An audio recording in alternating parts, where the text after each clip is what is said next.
Hello， 欢迎再次收看《这样玩》。今天我们邀请九令哥教我们包膜之后，我们应该要注意的事项。然后还有，如果今天我的包膜出现一些可能小问题，看起来觉得就奶流，就是觉得怪怪的，我自己应该要怎么 DIY？ 对，那我还想要跟九令哥请教一下，就是我们的车子。到底好不好贴？然后施工的时候它的优点或缺点，就是车子它本身的一个可能天性吧，怎么设计，或者是钣金或涂料。那你在施工的时候，你会觉得这一台车好做跟不好做的地方在哪里？走吧，跟着我们。武恩这台车是我们第一次接触到全车做大头输出的部分，然后因为一开始先看的时候就发现这台车其实有一些地方必须要去做分解拆卸的动作，才可以贴的比较没有破绽。例如说，就像这个进气口，这一个的话，如果当初没有分解开的话，里面根本应该是没有机会可以贴满。这个真的超狂的，所以这个当初是有把它分解开的。我看到这个的时候，我真的觉得哇，天哪，你们也太强了吧！因为这个里面这个导风口其实它是白色的耶。看到了之后都觉得哇，这是 amazing。不过这一块的话，也还有另外一个缺点，就是它里面的扣子很多都是一次性的，像这种扣子啊，几乎都是一次性的。拆装的时候可能拆下来它的脚就断了，就必须要更换新皮。他是不是想要预防车主拆装啊？会不会是这种？这有点像陷阱题的，一拆就断，一拆就断。其实有那么一点概念在。对呀、啊，这种感觉。这个气泡吼是这个东西是没有办法避免的嘛？难免。对，因为我们在对这条线的时候，难免来到这边的时候，真会有点张力。我们要想办法把这条 R 角里面的张力释放到最小，才不会像这样这个地方就是有一点施工不当，这里放的不够，所以导致它有点起泡。对，但是这个的状况没有很严重，这个是还可以处理完善的。了解，怎么知道说，这个可以处理完善啊？看它的范围大小，如果它的气泡是那种很大的，对，没救的情况下，我们以为都刺破就好了。对啊，这就是确实是要加热。了解。好，那我们再请你示范一下。好，我们首先会稍微加热一下，然后其实就有点像挤痘痘的概念，在尾端给它一个释放的排气口压过来，然后压完平整之后，我们再稍微加热一下，确保它没有残留的空气在里面，那大致上就没有问题了。九令哥，我一直很想要请你帮我贴这一块，因为我觉得这一块真的就是打到，因为它是塑胶烤漆啊，打到会受伤。这个有办法贴吗？可以啊，其实这块就是有施工了，就只是变成板锁太多了，就是你已经贴了哦？对，这已经贴了。我靠，我以为没贴。这总共有几个啊？总共两边总共80个，两边加起来80个，你不会磕到老花吗？还好。可是这样，时间的问题而已。真的很，这个就是犀牛皮的感觉哦。这是削工犀牛皮的，对。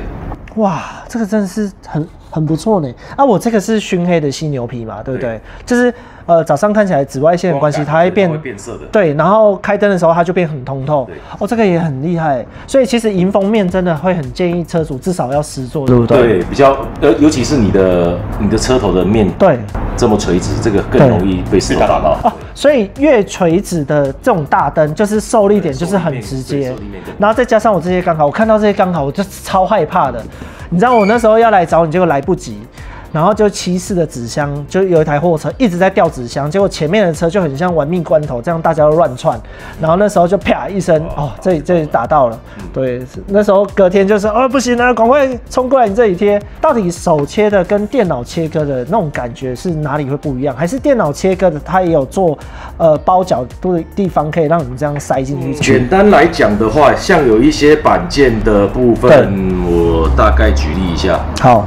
如果像这一块的部分的话，假设厂商他们有开板的话，这个对我们施工来讲真的会非常省时间，省非常多。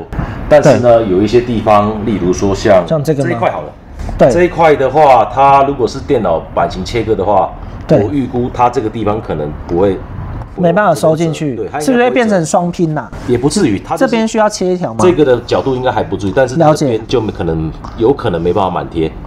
为什么？所以手贴其实手贴跟电脑切割的，还是说真的还是各有优缺点。它的电脑切割它没有办法去预估到后面的厚度，对不对？不一定，通常我们遇到版型比较厉害的，版型的话，通常边都不会收到太多啊，是哦，甚至于就是边到它就直接就收掉了。所以其实就是到它的接缝处，这样子张力就是会扣住的感觉，对不对？就是这个膜在后面是扣住的。其实应该是说保护比较全方位啦。了解，就是看不见的地方也做下足功夫，也保护它。真的摸起来就是你不讲我都没有发现已经贴完犀牛皮了。对，刚好我们有一台快5年的车子，它贴了这个犀牛皮，所以它是我们 CTT 这边的老客人嘛。对，没错。那现在我们就是要做到一个很棒的一个。我觉得这是一个直球对决，就是很直接的把这个犀牛皮快5年的犀牛皮直接撕开。那撕开的时候，大家最担心的是会不会残胶，然后还有刮伤。我们等一下就现场随便刮个几刀，就来测试一下，到底犀牛皮真的是1分钱1分货吗？还是只是一个话术？那我们现在先拿一个东西来刮一下它。这个其实这颗石头，我觉得在高速公路常常会遇到这一种。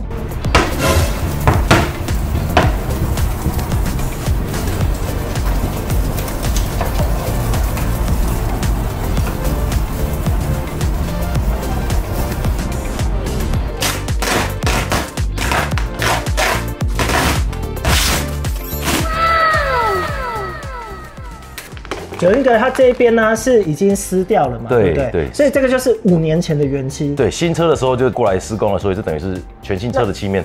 5年前的时候，你们就那时候已经有做一些防护层啊。对，就是有这个做一个界面。是，所以做一个界面在撕的时候就比较好撕。对，就不会有残胶，把残胶的几率降低，对不对？对，没错。那我们撕的时候需要用什么工法慢慢撕，还是用热风吹吗？就尽量不要反方向180度，就是尽量有点这样拉扯的。对。会很好。先往上提就对了。所有的模具都是先往上吗？对，这样子其实就不会有残胶的。好有快感哦！所以先往上拉就对了。对。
我觉得这个犀牛皮啊，因为大家都说贴透明的、贴消光的，它都有点泛黄。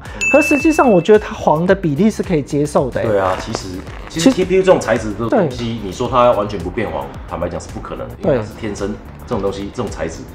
因为太阳真的太毒辣了，这段时间它一定会慢慢就是对黄化的速度快跟慢跟严不严重而已。了解，所以它迟早它就会有一个老化的现象。对，但那我想再问一下，自体修复这个东西也大概是5年为限嘛？因为很多犀牛皮都说什么用刮伤啊，然后用热水淋一淋啊，真的就这样子就会修复啊？对，但是这种东西毕竟像接下来要来那台，它毕竟贴了。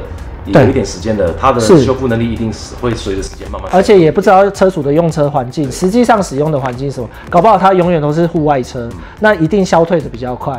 OK， 那我们最后影片的结尾要记得去我们的 VCCT 粉专总店粉专订阅，按个赞，然后咨询他。咨询的时候一定要跟他讲说是这样玩才享有一个很特别的折扣。那也要在我们的影片上面点个赞，也要订阅我们下方的资讯链，然后也可以加入我们电动车社群。就这样咯，拜拜。拜拜。